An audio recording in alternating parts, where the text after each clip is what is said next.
எங்களுக்கு கடந்த முறை கொடுத்த மாதிரி ஒரு மக்களவை உறுப்பினர் ஒரு மாநிலங்க உறுப்பினர் சொல்லும் பொழுது அதை அறிவிச்சிடலாம்னு சொல்லும் போது அவங்க சொன்னது என்னன்னா, நீ ஒரு 1.25 வருஷம் இருக்கு, அதுல நியாயம் இருக்கு, அது 1.25 வருஷம் இருக்கு, அப்போ கண்டிப்பா தலைவர் அதை செய்வார், தலைவர் கூட்டணி தலைவர் மாண்பு முதலமைச்சர் அந்த தளபதி அவர்கள் செய்வார் என்று சொன்னார்கள். அது அறிவிச்சா இல்லை, எங்களுடைய இயக்கத்தோழர்கள் மத்தியில மற்றவங்களுக்குலாம் 2 சீட்டு எங்களுக்குன்னு சொல்லும் போது இல்லை, அது ராஜ்யசபா கண்டிப்பா அதை மட்டும் கொடுத்தாங்க. அது மாதிரி கண்டிப்பா தலைவர் வைகோங்கிறவர் மறக்க மாட்டாங்க, கண்டிப்பா செய்வாங்கன்னு சொன்னாங்க. அதை ஏற்றுக்கொண்டுதான் நாங்கள் இப்பயே தொடரல, அதை மாற்று கருத்து கிடையாது. அதன் அடிப்படையில் நீங்க கேட்ட கேள்விக்கு என்ன சொல்றேன், அதனாலதான் நாங்க அதை கடந்து சொல்லுவோம்னு சொல்றேன். கிட்டத்தட்ட உறுதி சொல்ற மாதிரி தான் நீங்க சொல்றீங்க. பொருளுடைய மீனிங் என்னன்னா வந்து அவங்க அஷூரன்ஸ் கொடுத்துருக்காங்க, பட் அந்த அஷூரன்ஸ் அவங்க காப்பாற்றுற மாதிரி தெரியலையே. இல்லை, நாம அவங்க கூட்டணியை பொறுத்த வரைக்கும் நாங்கள் முதல் முறை சேரும் பொழுது நீங்கள் சொல்றது கரெக்டாக நாங்கள் சேர்ந்தோம்.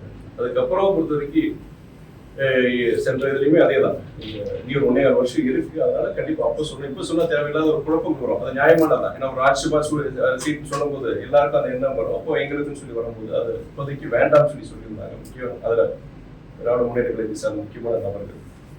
அதனால வந்து அப்போதைக்கு தலைவர் பொறுத்த வரைக்கும் கண்டிப்பா கூட்டணி தலைவர் அவருடைய முதலமைச்சர் கண்டிப்பா அதுக்கு செய்வார் மாதிரி சொல்லியிருந்தாங்க.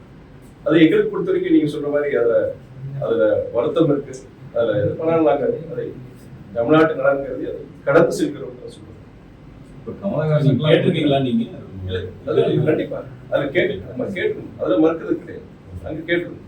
அதாவது தலைவர் வைகோ கேட்கணும் இல்ல, எங்களுடைய தலைமை நிர்வாகிகள் நான் உட்பட அந்த கோரிக்கையை வச்சு என்ன சொன்னாங்க அவங்க இதெல்லாம் என்ன சொன்னாங்கன்னா, கூடுதலா ஒரு நம்ம மக்கள் நீதி இயக்கம் வருது, அதே நேரத்துல திராவிட முன்னேற்ற கழகத்திலையும் ஏற்கனவே அவங்களுக்கு உறுதி செய்யப்பட்டிருக்கு, அவங்களுக்கு இதே மாதிரி ப்ராமிஸ் பண்ணியிருப்பாங்க போது அதனால அந்த காரணத்தினால ஒரு கொடுக்க முடியாத ஒரு சூழல் ஏற்பட்டு இந்த கூட்டணின்னு வரும்போது பெரும்பாலான எலெக்ஷன்ஸ்ல வந்து என்ன அப்ளை பண்ணியிருக்கோம் அப்படின்னு சொன்னா, எம்பிஎன் கடைசி வரைக்கும் அவங்கள வந்து இது பண்ணிட்டு லாஸ்ட் மினிட்ல அவங்கள ஒரு விதமான ஒரு ஏமாற்றத்தை கொடுக்குற மாதிரி தான் கட்சிகள் நடந்தது, இன்க்ளூடிங் டிஎம்கே அந்த மாதிரி தான் இருந்துச்சு.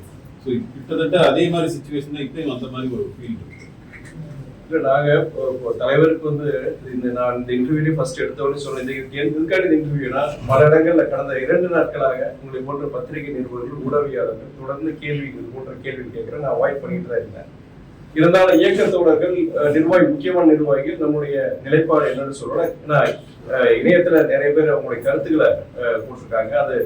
அது தலைமை நிர்வாகிகள், தலைவர் கேட்கல சரி, தலைமை நிர்வாகிகள் என்ன இதுக்கு முயற்சி எடுத்தாங்க, அவங்க அப்போ இதுல சரியான இதை கையாண்டாங்களாங்கிற ஒரு இது வரும்போது அதுக்கு பல வழிகள் உங்களுக்கு ஒரு பதில் சொல்லணும், இயக்கத்தில் இருக்க தொண்டர்கள் நிர்வாகிகளுக்கு ஒரு பதில் சொல்ல வேண்டிய ஒரு சூழ்நிலை, பொதுமக்கள் கிட்டே ஒரு இந்த இணையத்துல இந்த மாதிரி பல செய்திகள் போறதுனால அப்போ அதுக்கு உண்டான அந்த தெளிவுபடுத்திருக்க வேண்டியதான் இன்னைக்கு நான் இந்த பிரஸ் மீட் பொறுத்த வரைக்கும்.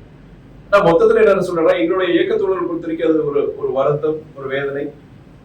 தலைவருடைய புது வாழ்க்கையை பொறுத்த வரைக்கும் உங்களுக்கு 61 வருஷமா தமிழ்நாட்டுக்காண்டி இன்னைக்கு அரசியல் எல்லைகளை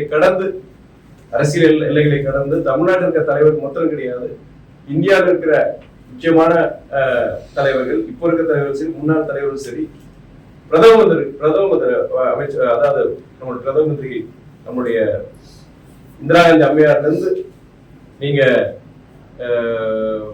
சமூக நீதி காவலர் விபிசில இருந்து திரு அடல் பிஹாரி வாஜ்பாய் வரைக்கும், வைகோ பொறுத்த வரைக்கும் ஒரு நாடாளுமன்ற வரலாற்றில் ஒரு சிறந்த ஒரு நாடாளுமன்ற உறுப்பினர்கள் அவரும் ஒருவர், ஒரு நேர்மையானவர், ஒரு உன்னதமானவர், ஒரு மனிதநேயமிக்க ஒரு தலைவர்ங்கிற அந்த ஒரு மரியாதை கொடுத்து அரசியல் எல்லைகளை கடந்து இன்னைக்கு எல்லார்கிட்டையும் இருக்கு. செய்திகளை உடனுக்குடன் தெரிந்து கொள்ள கீழ்கண்ட கேபிள் மற்றும் டிடிஹெச் நெட்வொர்க்குகளில் எம்நாடு செய்தி தொலைக்காட்சியை காணுங்கள். பாதகம் செய்பவரை கண்டால் நாம் பயம் கொள்ளலாகாது பாப்பா, மோதி மிதித்துவிடு பாப்பா, அவர் முகத்தில் உமிழ்ந்துவிடு பாப்பா. அண்மை செய்திகளை உடனுக்குடன் தெரிந்து கொள்ள இணைந்திருங்கள் எம்நாடு தொலைக்காட்சியுடன்.